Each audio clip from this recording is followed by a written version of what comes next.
తండ్రి, ప్రేమ గల నాయన, మీ పరిశుద్ధమైన పాదముల మీద శిరసు వంచి నమస్కరిస్తూ ప్రార్థన చేస్తూ ఉన్నాను. తండ్రి, నేనును వాక్యం వింటున్న ప్రతి బిడ్డ, వారి కుటుంబంలో ప్రతి వారిని దయచేసి దర్శించండి ప్రభా. బిడ్డలు ఎటువంటి పరిస్థితుల్లో ఉన్నారో తెలియదు.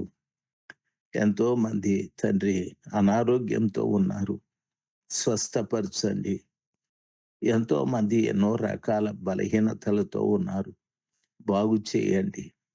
మానసికంగా ఎంతో మంది విచారంతో ఉంటున్నారు. వారిని బాగు చేయండి.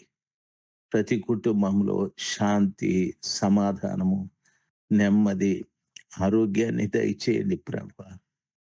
బిడ్డలు మీ బిడ్డలు స్వామి. దయచేసి వారిని ఎప్పుడు కూడా మీరు ఎడబాసే దేవుడు కాదు, విడిచిపెట్టే దేవుడు కాదు. దయచేసి నీ కృపలో బిడ్డల్ని జ్ఞాపకం చేసుకొని బాగు చేయమని యేసు ప్రభు నామంలో ప్రార్థన చేసి వేడుకుంటున్నాను తండ్రి. Amen, amen. హిందూ దేశము మొదలుకొని కూషు దేశము వరకు 127 సంస్థానములను అహష్వరోసు రాజు గారు ఏలారు అని వాక్యము చెప్పబడి ఉంది. భారతదేశము హోదు అనే ఒక ప్రాంతము పర్షియా సామ్రాజ్యానికి తూర్పు వైపున ఉన్న ప్రాంతం. సాధారణంగా భారత ఉపఖండపు ప్రాంతంగా దాన్ని భావిస్తారు. కూషు దేశాన్ని సాధారణంగా ప్రస్తుతం ఉన్న సూడాన్, ఇథియోపియా పరిసర ప్రాంతాలతో సంబంధము కలిగి ఉంది. మధ్యలో చాలా ప్రాంతాలు ఉన్నాయి. ఈ 127 సంస్థానాలు, ఈ పరిపాలనా ప్రాంతాలు వివరంగా మనకు తెలియవు. అయితే భారతదేశం మొదలుకొని కూషు దేశం వరకు 127 సంస్థానములను పరిపాలించాడని చెప్పబడిన మాట గొప్ప విషయం.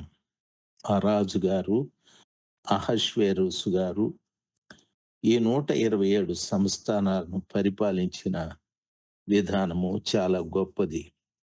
అయితే భారతదేశం మొదలుకొని కూషు దేశం వరకు ఆయన పరిపాలన చేశాడు. పర్షియా సామ్రాజ్యం తూర్పున భారతదేశ ప్రాంతం నుండి పశ్చిమాన కూషు ప్రాంతం వరకు విస్తరించి ఉండేది. సుమారు ఈ ప్రాంతాలను భారతదేశం అంటే సింధు ప్రాంతమని, తరువాత నేడు పాకిస్తాన్ అని చెప్పబడిన ప్రాంతాలు, ఆఫ్ఘనిస్తాన్ అని చెప్పబడిన ప్రాంతాలు, పర్షియా అంటే నేడు ఇరాన్ అని పిలువబడుతున్న పర్షియా దేశం, మెసపటోమియా అంటే ఇరాకు ప్రాంతం, ఆసియా, టర్కీ ప్రాంతము, సిరియా ప్రాంతము, ఇజ్రాయేలు ప్రాంతము, ఈజిప్టు, కూషు సాధారణంగా నైల్ నది దక్షిణ ప్రాంతంలో ముఖ్యంగా నేటి సూడాన్ ప్రాంతము, ఇవన్నీ కూడాను, ఇంకా చాలా ప్రాంతాలు. అయితే వివరంగా ఆ ప్రాంతాలన్నీ చెప్పడం చాలా కష్టతరమే. అయితే ప్రాముఖ్యంగా ఈ ప్రదేశాలన్నీ కూడా ఉన్నాయి. దేవుని కృప ఆ ప్రాంతాలలో రాజుగారు పరిపాలిస్తున్న రోజులవి. ఆ 127 సంస్థానాలలో పరిపాలన చేస్తున్న రాజుగారు ఆ కాలమందు ఆయన షూషను కోటలో నుండి రాజ్య పరిపాలన చేయుచుండగా తన ఏలుబడి యందు 3వ సంవత్సరమున తన అధిపతులకందరికీ సేవకులకును విందు చేయించాడు. ప్రియులారా, 3వ సంవత్సరమున అని చెప్పబడి ఉంది. రాజుగారు 3వ సంవత్సరమందు తన ఏలుబడిలో అధిపతులకు సేవకులకు విందు చేయించాడు.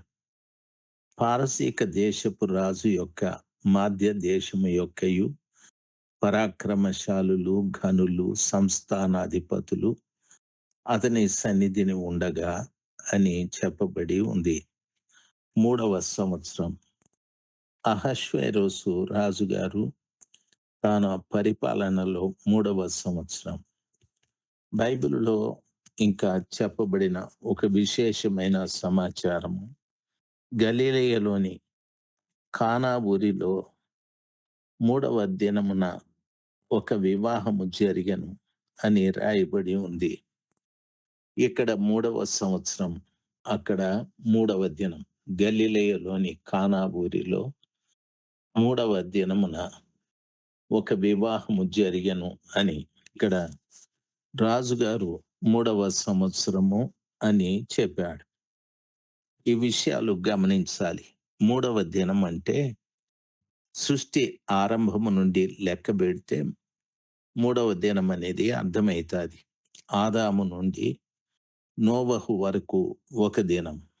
అంటే నోవహు దినాలలో పాపం విస్తరించిన కారణాన నీటితో ఆ రోజున ఉన్న జనమునంతటిని కూడా నాశనం చేశాడు ప్రభుల వారు. తరువాత నోవహు నుండి యేసు ప్రభుల వారి వరకు మరొక దినం. నోవహు 120 సంవత్సరాలు ప్రజలకు బోధించినా వారు లెక్క చేయలేదు. అతన్ని ఒక వెర్రివాడుగా తలంచారు. నోవహు దగ్గర నుండి యేసు ప్రభుల వారి వరకు ప్రభుల వారు న్యాయాధిపతులను, రాజులను, ప్రవక్తలను, ధర్మశాస్త్రాన్ని, బలిపీఠాన్ని, బలుల కార్యక్రమాలను, అన్ని యాజకులను అందరినీ కూడా పంపించాడు. కానీ ప్రజలు ఏమాత్రం కూడా ప్రభు మాటకు విధేయత చూపెట్టలేదు. అందుకని దేవుడే మనుష్యుడుగా ఈ లోకంలోకి రావలసి వచ్చాది. ఆ మనుష్యుడుగా వచ్చిన యేసు ప్రభుల వారు 33.5 సంవత్సరం ఈ భూమి మీద జీవించారు. 30 సంవత్సరాలు తన తల్లిదండ్రులకు విధేయుడుగాను, 3.5 సంవత్సరం ఆయన పరలోకపు తండ్రి చిత్తమును జరిగిస్తూ పనిచేశాడు.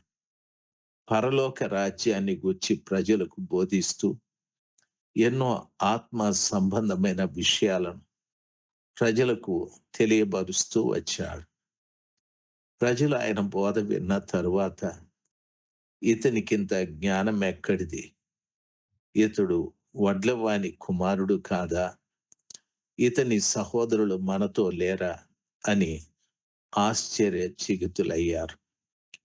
ప్రజలు శాస్త్రులు, పరిసయ్యుల కంటే, సద్దూకయ్యుల కంటే ఈయన బోధించే బోధలు చాలా విశేషంగా ఉన్నాయి అని బోధకు ఆశ్చర్యపడ్డారు. ఆ రీతిగా ప్రభువు ప్రజలకు పరలోక రాజ్యాన్ని సులభంగా అర్థమవు రీతిగా ఉపమానాల రీతిలో బోధిస్తూ వచ్చాడు. ఆ కృపగల దేవుడు ఆ రీతిగా 33.5 సంవత్సరం తరువాత కపాలమని అర్థమిచ్చే గొల్గొతా కొండపైన సిలువ వేయబడి చనిపోయాడు. ఆ రీతిగా యేసు ప్రభుల వారు మరణించి పాతి పెట్టబడి తిరిగి 3వ దినాన తిరిగి లేచారు. 40 రోజులు అనేక మందికి కనిపించి ఆ తరువాత ఒలీవల మనబడు పర్వతం మీద నుండి ఆరోహణుడై పరలోకానికి వెళ్ళిపోయాడు. వింటున్న దైవ జనాంగమా, ఇప్పుడు 2వ దినము పూర్తి అయిపోయాది. ఇప్పుడు మనం 3వ దినములో ఉన్నాం. ఈ 3వ దినమున గలిలయలోని కానా ఊరిలో ఒక వివాహము జరుగుతుంది అన్నాడు. అంటే గలిలయ అంటే గుండ్రని, కానా అంటే జమ్ముపాలెం. గుండ్రని అంటే ఏమీ లేని ప్రదేశం. ఏమీ లేని ప్రదేశం అంటే పరలోకం. అక్కడ ఏమీ లేదు.